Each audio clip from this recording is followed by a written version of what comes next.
राहुरीमध्ये सरकारच्या कर्जमाफी विरोधात शेतकऱ्यांनी नगर मनमाड महामार्गावर रास्ता रोको आंदोलन केले।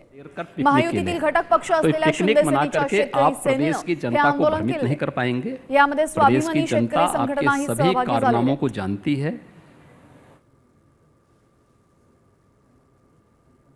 सरकारची कर्जमाफी फसवी आहे असं म्हणत रोष व्यक्त केलेला आहे शेतकऱ्यांनी। आणि या शेतकरी आंदोलनामध्ये आपण पाहतोय स्वाभिमानी शेतकरी संघटना सुद्धा सामील झालेली आहे।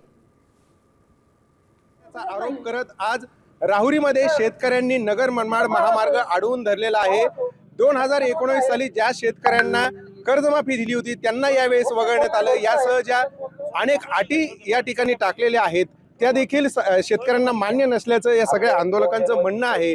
त्यामुळे मोठ्या संख्येने आंदोलक या ठिकाणी जमलेले आहे। आणि विशेष म्हणजे शिवसेनेचे जी शेतकरी सेना आहे त्याचे राज्याचे उपाध्यक्ष रवींद्र मोरे हे देखील या आंदोलनात सहभागी झालेले आहेत।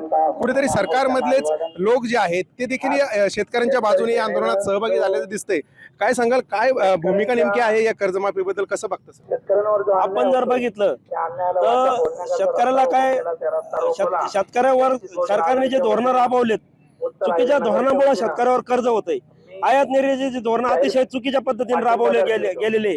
आपण बघितलं कोरोनाचा काळ असेल, आपण बघितलं का वेळोवेळी केलेल्या निर्यात बंदी असतील, कापसाची निर्यात बंदी असेल, ऊसाची निर्यात बंदी असेल, आता साखर निर्यात बंद केली। म्हणजे ज्या ज्या वेळेस कांद्याची निर्यात बंदी असेल त्यावेळेस शेतकऱ्याला 4 पैसे मिळतात त्यावेळेस निर्यात बंदी करायची, मग शेतीमालाचे भाव पाडायचे, मग खताचे भाव वाढले, पेट्रोल डिझेलचे भाव वाढले, अशा शेतकऱ्यांनी करायचं काय?